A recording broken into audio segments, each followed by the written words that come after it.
Still staying on the breaking news story where the former president of Nigeria, Muhammadu Buhari, GCFR, died earlier today in a London clinic. And we still have the news that President Bola Tinubu has announced the passing of his predecessor, former President Muhammadu Buhari.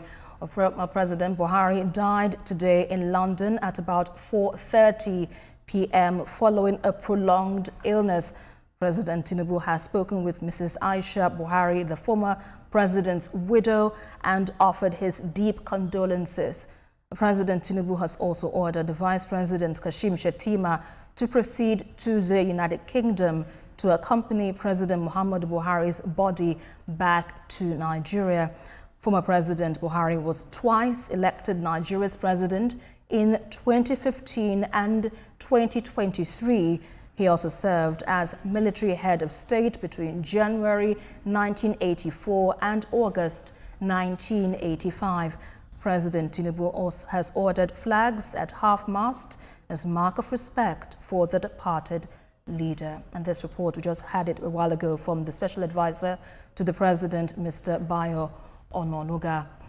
And we still have our correspondent, Femi Akonde, still with us online. He's been giving us updates on this rather unfortunate incident that happened a while ago. Femi, we understand the president has finally given his condolences and announced the passing of the predecessor, former President Muhammadu Buhari, and has also directed the vice president to proceed to the UK to accompany the former president's body back to Nigeria. How do you see this, and what are you hearing with regards to this development, even though it is shocking as we speak? Well, that's the kind of response we expect from, the president of Nigeria as commander-in-chief, announcing the passing of his predecessor. And even the passing of any other president, it's going to be a period of national mourning for Nigeria. And also recall that he has also directed that flags should fly at half-mast.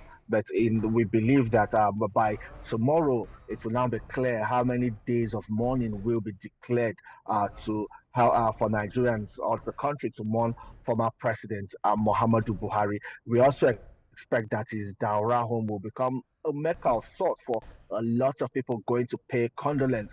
And, should I say, unfortunately, it's the political season. So it won't be surprising when you see politicians from the PDP, the APC, the ADC, the coalition and all, even some of them want to use this opportunity to also, make some political statements, score political points. They may not be sensitive to the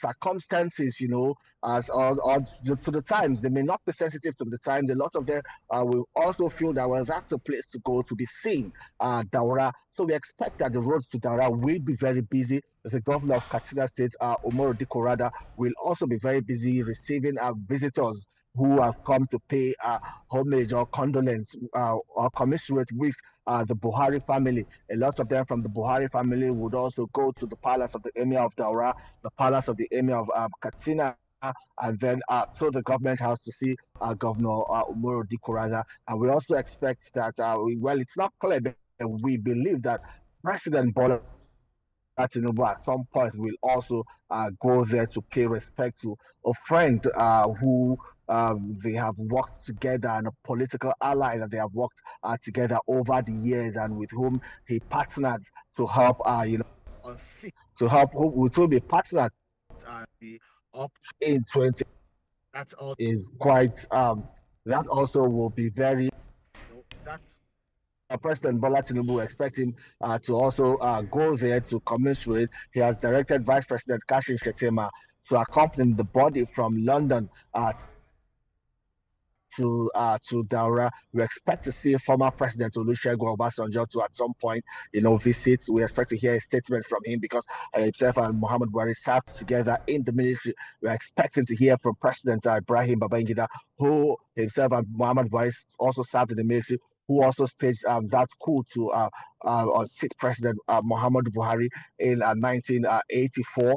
We expect to hear condolences from far and wide, both within and outside Nigeria, all paying respect to President Muhammadu Buhari. Esther. All right, our correspondent live for us from Abuja, Femi Akonde. Thanks a lot for the updates there.